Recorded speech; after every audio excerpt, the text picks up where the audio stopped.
Olá, sejam bem-vindos ao canal. Eu sou a professora Josi e hoje eu vou entrevistar a gestora Irineide. Olá, Irineide, seja bem-vinda. Olá, boa tarde. Conte a sua história. Quem é a gestora Irineide? Obrigada, gente, pelo espaço. Sou a professora Irineide, venho de família de agricultores, e aí a gente tem o sonho de melhorar, né, mudar essa condição de vida através da educação. Então, sou uma estudante de escola pública, sempre estudei em escola pública, e fiz graduação em letras, pós-graduação em língua portuguesa, literatura brasileira, também fiz graduação em pedagogia, tenho pós-graduação também em Luísa, e atualmente sou professora da República e também da Rede Pública Municipal e também da Rede Estadual de Pernambuco. E a Rede Municipal é a cidade de Cabral. Desde o ano passado, eu estou como gestora de uma escola municipal de Cabral. Então, a minha história sempre é da escola pública, ser estudante de escola pública e agora ser professora de escola pública, atuar nessa perspectiva de mudar a realidade na qual meus alunos estão inseridos através da educação. Só retomando, como eu falei, meus pais são agricultores e eu cresci nesse ambiente do trabalho rural, mas eu queria algo diferente para mim. Todo trabalho é digno, eu cresci à busca do trabalho dos meus pais, mas eu queria algo diferente e a educação me proporcionou essa mudança. Hoje eu visto na educação com essa ideia de que a educação transforma. Que bom, né? Só a educação mesma para transformar a vida das pessoas, né? De crianças, adultos, vai muito dos nossos pais. Os nossos pais podem ser agricultores, mas eles querem que o filho estude. Isso já é um bom caminho para mudar o rumo dos filhos, né? Que ser agricultor é uma tarefa difícil, né? Mas vamos lá, eu sei que você gosta de trabalhar com projeto, inclusive você fez um projeto e ele foi finalista em um prêmio internacional, Prêmio Melhores Escolas do Mundo. Você pode falar sobre esse projeto? Isso, Josi. O projeto começou ano passado, ainda na forma um pouco mais severa da pandemia, estava iniciando a vacinação. Foi um projeto de alfabetização de mães. Como nasceu esse projeto? Da necessidade de chamar a família para a escola. Nós tínhamos grupos de WhatsApp, aulas remotas, e nós percebíamos que os estudantes não participavam como a gente esperava, né? Numa grande quantidade. Fizemos uma pesquisa para saber se todos tinham internet, celular, fizemos alguns movimentos, até a gente conseguiu fazer um movimento para comprar um tripé, um suporte para cada aluno, a gente pegou, para que elas apoiassem as aulas remotas, mas conseguimos perceber, ficamos sempre observando que poucos alunos participavam, e aí fomos investigar um pouco a família. Quando nós tínhamos esse evento na escola, para recebimento de material didático também, de atividades impressas, a gente observou que muitas mães não sabiam assinar o próprio nome, então elas precisavam da carimbeira, né, para colocar o dedo, só não colocar digital. E aí começamos a perceber que a gente precisava educar essa família, mostrar para ela que elas precisavam ensinar pelo exemplo, porque quando o pai ele é analfabeto, ele não sabe essa importância, e ele vê o estudante, o filho dele lá na tela do celular, ele pensava, a mãe comentava, isso não dá certo, aluno não fica para a escola, não dá certo estar pela tela do celular. E a gente mostrou para o pai que dava certo sim. O momento precisava, né, desse formato, até por uma questão de segurança, dos estudantes, dos professores, e os pais tinham que ensinar pelo exemplo, mostrar essa importância de estudar. E aí nós percebemos que precisávamos educar essas mães, né, ensinar essas mães a escrever, a ler, a importância do estudo. E aí surgiu o programa de projeto de alfabetização, cujo nome era Distantes Sim, Desconectados Não, Família e Escola Projetando Sonhos, Promovendo a Inclusão. Inclusive, o nome do projeto surgiu dessa necessidade, além de alfabetizar, da gente chamar essas mães para ação, falar do sonho, do plano de vida, porque elas ficavam muito sem perspectiva. A gente chamava, não, mas meu filho está lá, vamos voltar às aulas, ele assiste, depositava muito no filho a esperança do futuro, mas elas não tinham, a gente chamava para falar sobre a vida, tem um sonho, não tem um plano não, se meu filho estudar, tá bom. Então a gente surgiu o projeto dessa necessidade, chamar a família, mostrar a importância do ensino, e aí depois também falar desse projeto de vida, motivá-las, inclusive mostrando que nunca é tarde para aprender, se elas não tiveram a oportunidade na infância porque trabalhavam, inclusive nessa situação de agricultura, porque a nossa região é uma região ribeirinha, uma região do interior de Pernambuco, então as pessoas trabalham muito na agricultura. E aí, por conta disso, na época dos pais dessas crianças, elas não tinham como estudar, porque era distante da escola. E aí surgiu o projeto desde julho do ano passado, 28 de julho. A gente continua ainda com o projeto, 2 dias na semana, as mães vêm para a escola, são alfabetizadas, inclusive já tem mãe com resultado, com documento, novo documento, assinando o nome, que é bagunça ela não fazia, já mães alfabetizadas, mães com emprego formal, que era o sonho, quando a gente trabalha também a questão dos sonhos. A mãe já tinha, de repente, a formação acadêmica, né, do ensino médio, mas ela não tinha um trabalho, assim, a partir do emprego. Ela trouxe essa proposta para a gente. Então, o projeto foi um projeto que mexeu muito com a estrutura da escola, com a comunidade, com a família. Inscrevemos o projeto nesse prêmio internacional, World Best School Prize, melhor escola do mundo. E aí chegamos ao segundo lugar desse prêmio, como Inteira de Londres. Então, a premiação foi agora em outubro e conseguimos o segundo lugar. E ficamos aí mundialmente conhecidos, contando um pouco da nossa história. Fizemos alguns eventos, participamos de alguns eventos de replicação do projeto, para que as pessoas pudessem entender, pudessem usar o projeto, porque se é um projeto que dá resultado, né, a gente tem que compartilhar para que outras pessoas também obtenham resultado a partir desse projeto. E, além disso, nós temos vários projetos na escola, a rede social bem ativa, que lá a gente divulga os projetos que a gente realiza na escola. Então, aí, como você falou, as boas ideias, elas precisam ser compartilhadas, né? O projeto, ele não pode ser igualzinho como vocês fizeram, porque cada região tem a sua realidade. Mas as pessoas, professores, eles podem fazer uma adaptação, né? E colocar na realidade da sua escola. Qual a relevância social desse projeto? Todo projeto, né, que a gente vê, a gente pensa na nossa realidade para aplicar, inclusive a replicabilidade é uma premissa dos projetos de educação, porque é sempre importante que o nosso projeto possa ser replicado em outras situações, em outras realidades. Então, esse olhar cuidadoso é sempre muito importante. Cada escola, inclusive da mesma região, mas da mesma cidade, né, mas cada escola tem um formato diferente, então a gente tem que adequar essa realidade para que realmente o projeto aconteça. E a relevância social é essa mudança de atitude, José, chamar para a ação, porque as mães perceberam, depois que elas vieram para a escola, como isso mudou a vida dela. Não é só aprender a ler, mas é resgatar essa dignidade de saber fazer escolhas, porque elas escolheram mudar. Elas tinham a questão da família que dizia, não precisa não, já foi a vida inteira desse jeito, tem as vizinhas, tem as amigas, mas elas fizeram uma escolha, eu quero mudar. E elas vieram para o projeto, elas se encontraram aqui, porque tem muitos depoimentos das mães que dizem que agora faz sentido para elas. E elas vêm para a escola, que não é uma educação formal, lembra que é algum projeto, e a gente incentiva que elas voltem a estudar na EJA, Educação de Jovens e Adultos, mas elas dizem assim, eu venho porque eu quero, porque eu me sinto bem, porque eu vejo que faz sentido para mim. Então, algumas não estão ainda para a EJA, mas elas já conseguiram entender o próprio nome, porque está na sala de aula formal. É para uma mulher, né, a partir dos 40, 50, até 60 anos, que tem voz também estando participando, as avós, e para ela não conhecer nem as letras, eu entendo que essa mulher não vai para a sala de aula, porque ela não se sente acolhida, porque aquele ambiente não pertence a ela. Então, ela está aqui resgatando essa dignidade, porque assinar o próprio nome é ter dignidade. Porque você vê lá entre todas as letras do alfabeto, você não consegue identificar as letras do seu nome, então realmente é como ser cego, né?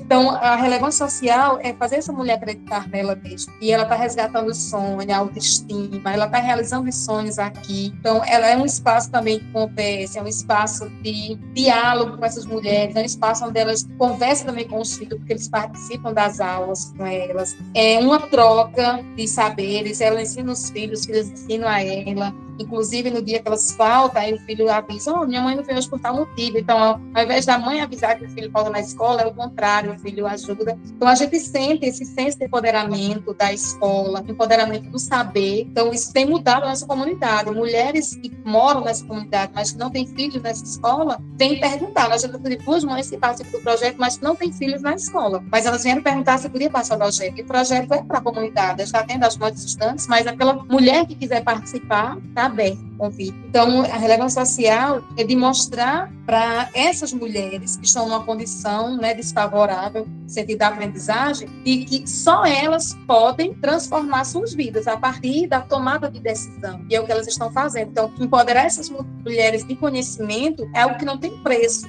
tem valor, porque elas agora entendem que a mudança vem dela. A gente tem que esperar a mudança acontecer, porque vem da gente. Então, a gente tem mostrado isso na prática para essas mulheres e, consequentemente, para as suas famílias. Os maridos que não acreditavam que era possível que elas aprendessem, que isso fosse mudar essa realidade, as famílias, de forma geral, e a sociedade tem aplaudido, no sentido não porque é bonito, mas porque faz sentido, que transforma de verdade.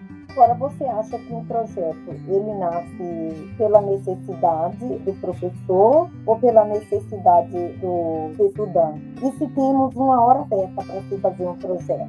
A hora certa do projeto é a hora de intervir, então é a intervenção. Essa é uma pergunta que tem várias respostas. O projeto ele nasce da necessidade. Ela pode ser do professor, ela pode ser do estudante, mas na verdade ela é sempre do estudante, porque o professor ele é instigado a fazer algo porque ele percebe que o estudante precisa. Então, quando o professor ele sente que o seu plano de trabalhar não está dando certo, então ele procura melhoria. E a melhoria é sempre pensada para o estudante, para que ele obtenha conhecimento. Sendo os estudantes, sendo, no caso, as mães, que é o nosso público para esse projeto, mas, de forma geral, o professor, o público que lá tem. Acho que a hora de executar o projeto é justamente essa hora de fazer a diferença. E uma outra coisa importante, não é esperar ter o problema para pensar na solução. É você só pensar na solução. Nós temos um exemplo. Meus alunos não dão uma leitura fluente, excelente. Então, eu penso no projeto de leitura, não vou esperar chegar ao fim do ano e ver que o aluno não progrediu, o aluno do sexto não está conseguindo ler esse livros complexas. Então, o projeto ele nasce dessa necessidade de fazer a diferença. Então, quando você percebe que na sua escola tem uma situação que não é agradável, que não é favorável, nós já pensa em algo. Tem um projeto, a gente determina um projeto com objetivos. Então, para um projeto ele realmente ter resultado, a gente precisa ter alcançado os objetivos. Então, trabalhar o projeto, traçando um objetivo e vendo a metodologia a partir de cada objetivo para conseguir cumprir esses objetivos, é o que faz a diferença, é o que faz o projeto ter êxito. Então, eu entendo que a necessidade do projeto ela surge sempre dessa mudança, dessa melhoria e do momento. Né? Às vezes a gente nem está pensando no projeto e surge uma demanda, algo que não estava previsto no currículo, e aí a gente percebe que é hora de intervir e com o projeto. A importância do projeto é porque ele tem uma sequência, né, a ser executada, tem lá os objetivos, a fundamentação. Então, a gente sempre, quando faz o projeto, a gente sempre se baseia, né, em referências que deram certo, que traz um respaldo para o nosso trabalho. Tem uma hora certa para fazer um projeto? Se tem uma hora certa, acho que toda hora é hora de trabalhar o projeto. Como eu disse, a hora certa é a hora que precisa melhorar. Então, a gente já começa o ano letivo, né, já planejando as ações, então a hora certa é... Então, para esse ano, eu quero que meus alunos leiam com mais frequência, então já penso num projeto que envolva a biblioteca, que envolva a comunidade leitora, que envolva estudantes, professores. Então, a hora certa é a hora de agir para mudar a situação. Se meus alunos não estão lendo, eu vou colocar em prática um projeto de leitura. Então, se a família não participa da escola, eu vou colocar em prática um projeto. Eu penso muito assim, que o ideal é a gente focar sempre na solução, porque os problemas eles estão sempre aparecendo. Então, tá revivendo o problema todos os dias não resolve. A gente tem na escola essas reuniões de coordenador, de gestor, e na minha escola a família não aparece na reunião, aí na próxima evento, na minha escola a família continua sem aparecer. Então, assim, você já sabe o problema, você já falou desse problema, você continua falando desse problema, mas não nasceu daí uma proposta de intervenção. Então, a hora certa é a hora quando você vê que não está funcionando, então você procura estratégias para melhorar. Acho que essa é a... Isso mesmo, bem colocado essa questão das reclamações. Tem que reclamar, mas também tem que ter ações para resolver o problema. Ótimo. O que você pode falar para professores que não gostam de trabalhar com projetos, acha que os resultados são muito demorados? Eu diria para esse professor que ele precisa rever esse conceito. Na verdade, se o professor não gosta de trabalhar com projetos, ele já não tem um trabalho sistemático. Porque o projeto ele tem, não é como eu disse, uma sequência, tem os objetivos a ser cumpridos, tem aquela referência que você precisa, se deu certo, eu vou aplicar. E eu entendo que não é. O resultado do projeto ele não é demorado, porque todo o resultado ele leva tempo para aparecer. As pessoas costumam muito olhar assim, o resultado foi bom, mas o resultado tem um processo, né? Claro que tem um processo mais lento do que outros, por conta da demanda, das circunstâncias. Mas eu entendo que trabalhar com projeto é uma forma de a gente otimizar o nosso trabalho, porque é uma realidade. O professor, ele tem as suas aulas, né, lá semanais, então, anual, ele tem lá a sua carga horária de 200 horas, por exemplo, do Ensino Fundamental 2, que é a nossa realidade, 200 horas, 200 dias letivos, aliás. Ele tem hora de trabalho, então ele vai ter que trabalhar esses 200 dias letivos. Então, se ele tem um trabalho e ele vai ter que cumprir esse trabalho, por que não cumprir esse trabalho de forma mais organizada, otimizada, né? Com um projeto que vai determinar lá no final, né, o objetivo que ele quer cumprir, aquela conclusão tem que estar de acordo com os objetivos que ele propôs, porque de todo jeito ele vai trabalhar, ele vai ter que pesquisar, ele vai se empenhar, e aí você traz uma aula, toda semana traz outra aula, e não é uma sequência, não tem uma organização para você medir como estava no início, como está agora. Então, eu digo para o professor que ele tem que desmistificar essa ideia que trabalhar com projeto dá trabalho, é difícil, ou é demorado. Não é, porque a gente tem os 200 dias letivos e a gente começa com o estudante com a situação no início do ano, por exemplo, eu já citei muito leitura, que é algo que é mais comum da gente ouvir, problema de leitura, e aí você chega no final do ano, às vezes o aluno está com um problema, você não trouxe uma intervenção, uma proposta para melhorar. Então, o projeto, ele nasce dessa necessidade de ver um problema e de já conhecer o problema e trazer uma solução. E aí, se vai demorar, mas a gente tem aí 200 dias letivos para trabalhar com esse estudante. Então, se vai ser em um mês, se vamos ter 2 meses, 3, o importante é que a gente trabalhe com essa perspectiva de que está progredindo e de que tem uma sistemática para realizar esse trabalho. Então, trabalhar com o projeto é uma forma da gente se organizar, da gente ter metas e trabalhar para cumprir essas metas. Eu acho muito importante. E outra dica também, José, é o professor parar de pensar, mas dá trabalho escrita. Não existe um professor que não escreva. Dependendo de qualquer área, eu não só escrevo o professor de língua portuguesa, o professor ele é, assim, tudo pesquisador. Ele é um eterno estudante, porque a gente está sempre se aprimorando nas nossas práticas. E o projeto, ele faz com que a gente tenha um embasamento teórico para aplicar o nosso trabalho. Então, você tem que entender, o projeto é algo que facilita o nosso trabalho e que não complica. Ao contrário do que as pessoas acham, não vou escrever porque dá trabalho escrever o projeto. Mas nosso planejamento, ele nasce da escrita. Existe um passo a passo para se fazer um projeto? Sim, existe sim. Todo projeto, né? Eu vou falar desse, das mães, e de forma geral. Primeiro, o nosso projeto, esse das mães, que trouxe um resultado, que a gente chegou aí como 2ª melhor escola do mundo. A gente concorreu, inclusive, com 2 escolas da África do Sul, e a gente conseguiu ficar em 2º lugar. E o passo a passo para esse nosso. Primeiro foi investigar o que estava acontecendo. Então, a gente investigou qual era o problema das crianças não participarem. Percebemos que eram as famílias que não incentivavam, que não entendiam que esse ensino remoto era importante. Então, fizemos essa investigação, descobrimos. Quando descobrimos que esse era o problema, fomos fazer uma busca ativa de saber quantas mães não assinavam o nome, quantas, ou de repente, que assinavam, mas não sabia ler, era analfabeta. Fizemos uma pesquisa pelos documentos, com visitas domiciliares, com ligação. Então, o primeiro passo foi investigar o que estava acontecendo, o problema. O segundo passo foi fazer uma busca ativa dessas prováveis das mulheres que possivelmente poderiam fazer parte do projeto. O terceiro passo foi convencê-las, fazer reuniões para convencer, para apresentar o projeto, convencer que era importante, porque era algo que precisava partir dela, essa mudança, né, de atitude. Não, eu sempre, é aquela ideia, não, eu sempre tive essa vida assim, para mim tá bom, então não quero mudar. Então a gente tinha que trabalhar com essa mulher a ideia de que ela precisava sim mudar essa realidade. E aí o quarto passo foi encontrar uma professora que tivesse esse perfil alfabetizador. Não adianta a gente colocar também um projeto e o professor não ter perfil para aquela temática, né? Se é algo com arte cênica, então o professor tem que ter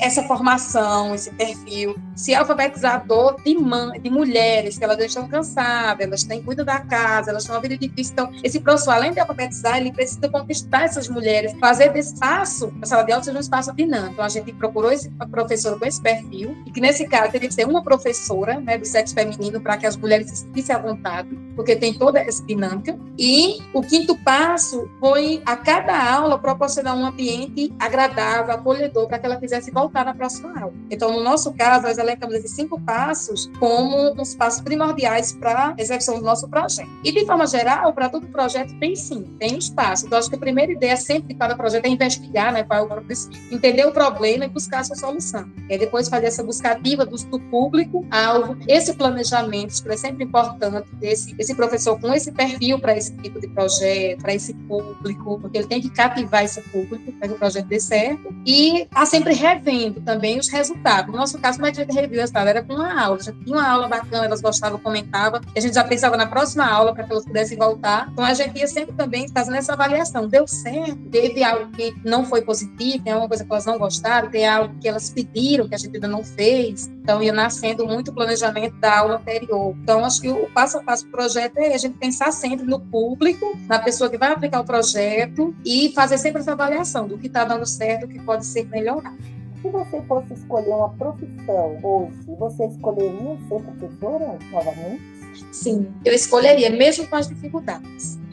Nós vivemos num país, né, com uma desvalorização docente muito grande. Inclusive, tem até uma pesquisa, eu participo de uma rede de professores, tem uma pesquisa sobre apagão docente, que é algo muito sério, e as pesquisas mostram, tem estudos já sobre isso, que futuramente haverá um apagão docente, no sentido que não há pessoas se preparando para ser professores. Os cursos de licenciatura, por exemplo, tem curso que às vezes não formam uma turma em algum semestre. Então, eu escolheria ser professora, mesmo com as dificuldades que nós temos, com a desvalorização do governo, desvalorização das famílias que, né, às vezes entrega o filho para a escola e a gente tem que resolver todos os problemas, desvalorização, às vezes, da própria classe. Eu vejo que, às vezes, a pessoa que é professor, mas não se reconhece como professor, já que o próprio professor não valoriza o seu trabalho. Mas, mesmo assim, eu escolheria ser professora porque eu me encontro nessa profissão, eu vejo que eu posso, além de mudar a minha vida, eu posso mudar outras vidas, eu posso mudar os pensamentos, eu posso propor soluções para essas pessoas. Então, eu acredito muito no poder transformador da educação. Inclusive, eu tenho como lema, né, a frase de Paulo Freire, educador pernambucano, que ele disse: se a educação não muda a sociedade, sem ela, tão pouco a sociedade. Então, a educação é o caminho para a mudança.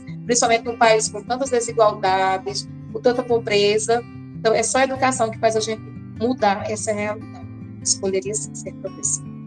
O que deveria mudar na educação para que, de fato, aconteça em todos os lugares, em todos os estados, principalmente no Brasil, uma educação de qualidade, independente do local? Para a educação estar em primeira pauta, precisaria mudar, primeiro, a visão, a organização política, né, do país, vamos falar do nosso. Essa organização política, entender que a educação, ela transforma e que pessoas instruídas, elas têm sim voz e vez, e isso não é estar contra um governo, de forma geral, mas isso é ajudar o governo a progredir. Então, eu percebo que às vezes há essa mentalidade, as pessoas instruídas são pessoas que podem, de repente, ir contra um sistema. Então, para realmente a educação acontecer, precisa ter o devido valor. E não falo só de valor financeiro também, porque a gente, enquanto professor, a gente salarial é baixo quando a gente recebe. E a gente vê que a gente não tem tipo de, por exemplo, existem auxílios, né,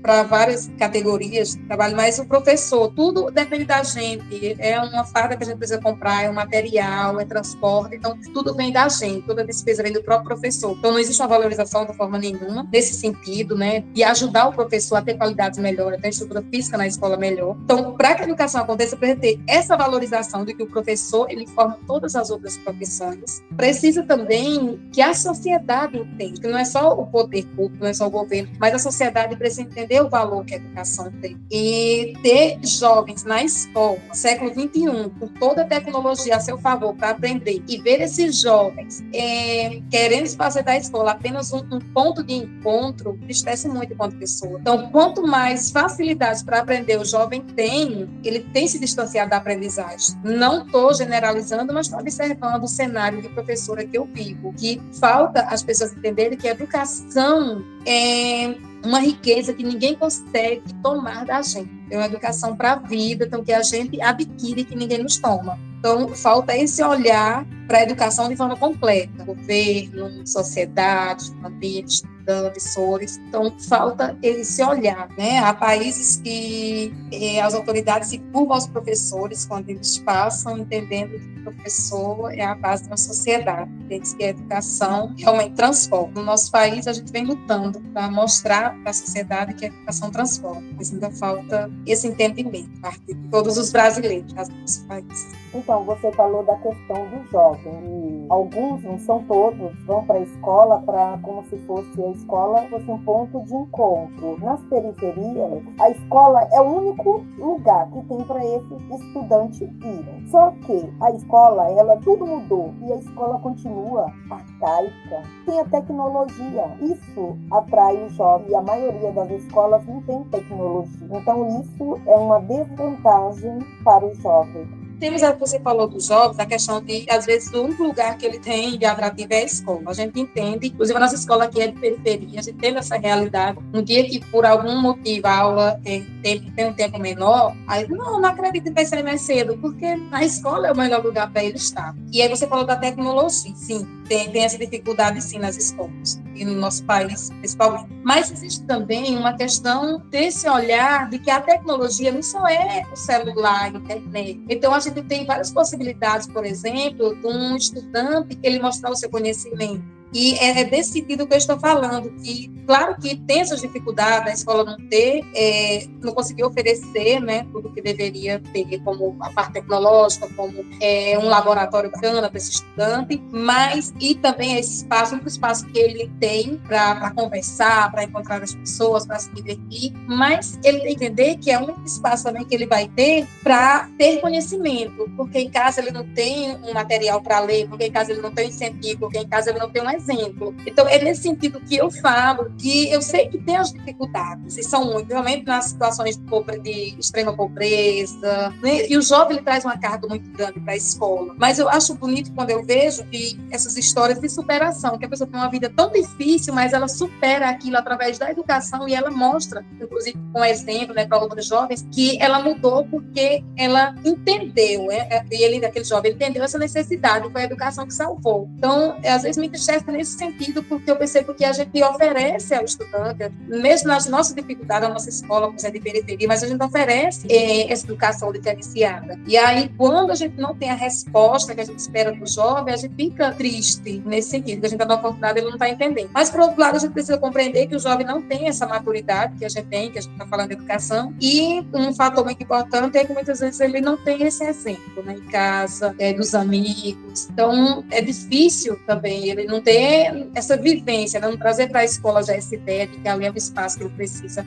aprender. Então, eu entendo o que você está falando, porque eu também já dei aula há 14 anos aqui no estado, no ensino médio, à noite, na periferia, e eu tinha todas essas questões que você está colocando aí. Então, o Brasil, né, precisa olhar mais pelos jovens. Até uma professora da Fundação Casa, ela conversando comigo, e ela falou assim, olha, eu estava conversando com o estudante lá, e ele falou, olha, professora, quando a gente está lá fora, a escola não é igual aqui dentro. Esperam a gente cair aqui dentro para oferecer vários cursos. É nessa questão que eu estou falando. Porque eu já vivi isso durante muitos anos, do adolescente, ele não querer, ele chegar na sala e não tirar a mochila das costas.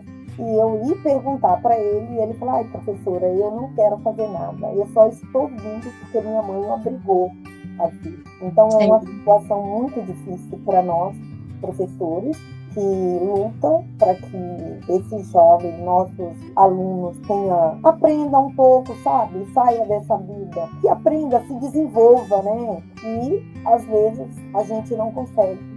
De fato, falta política pública bacana. E você disse algo importante, é realmente necessário que a escola faça sentido para esse jovem, né? E ele precisa, mas você precisa entender essa importância. Quando ele disse que vem para a escola apenas porque a mãe, né, o obriga, então ele não entendeu a importância desse espaço. Mas é isso, ter políticas públicas voltadas para os jovens, para mostrar para esses jovens a importância da educação e que temos um país de oportunidades. A ideia é que tenhamos um país de oportunidades e que todos possam aproveitar as oportunidades através da educação. Eu acho que esse é o sonho de cada brasileiro, principalmente dos brasileiros, né, com poder aquisitivo mais baixo, com as idades maiores, que a gente quer ver o país crescer através da educação. Todos têm oportunidades de uma vida digna, de uma vida saudável, de uma vida voltada para as qualidades socioemocionais, para o faz bem do ser humano, resgatando a dignidade de cada pessoa. É difícil falar em educação com a criança que de repente não tem o que comer em casa, que não tem uma estrutura familiar, que não tem um porto seguro. Então, é um país da desigualdade por vários fatores. Então, tudo isso implica também na educação.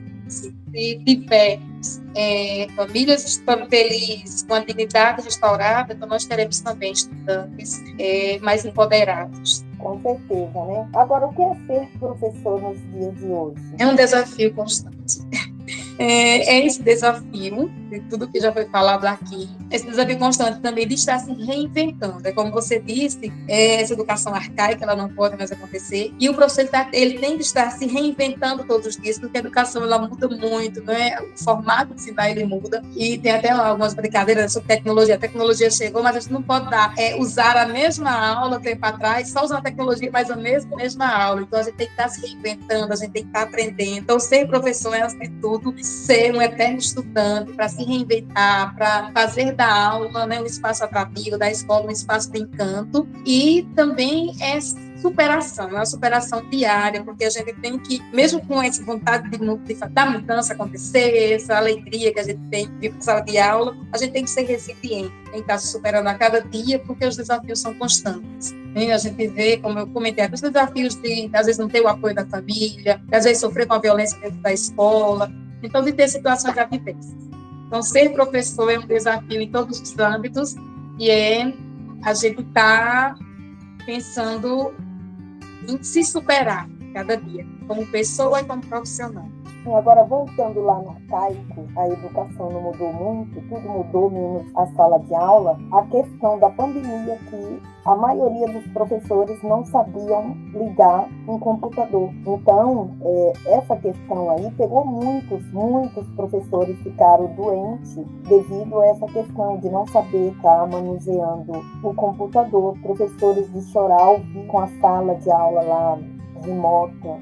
Então, nós precisamos mais investimentos em cursos, porque, na verdade, os cursos, se eu quero me especializar em alguma área, fazer uma pós, fazer um mestrado, fazer um doutorado, eu tenho que pagar. E o poder público, mesmo trabalhando no poder público, não há investimento nessa questão. E deveria ter mais investimento para que o professor, quanto mais o professor ele está nessa formação continuada, melhor é para que ele possa passar tudo aquilo que ele aprendeu para os estudantes, né? Verdade.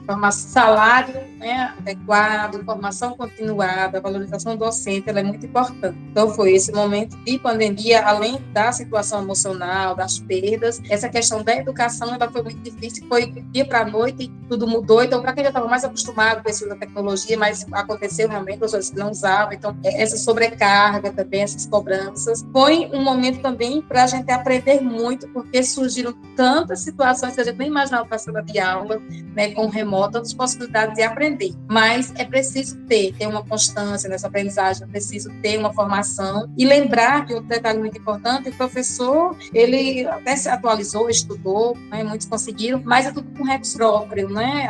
A nossa casa temos uma sala de aula, o nosso quarto virou a sala de aula, o nosso celular virou objeto de trabalho, a gente tem mais um celular pessoal, porque o tempo todo era ministrando a aula, era respondendo mensagens, era usando os grupos, enfim. Então, a gente acabou perdendo um pouco o nosso espaço pessoal para o profissional nesse momento. E era a nossa internet, era a nossa casa, era o nosso aparelho. Então, foram muitos fatores. Mas trouxe essa possibilidade de a gente entender que há outras formas de ensinar, né? A gente vê que a educação ela não para, mesmo em situações adversas. Mas é importante, sim, colocar que essa valorização ela precisa estar em todos os sensos. Formação continuada, salários adequados, o socioemocional precisa ser, precisa ter investimento nesse centro de trabalho socioemocional com o professor, porque a sobrecarga é sempre...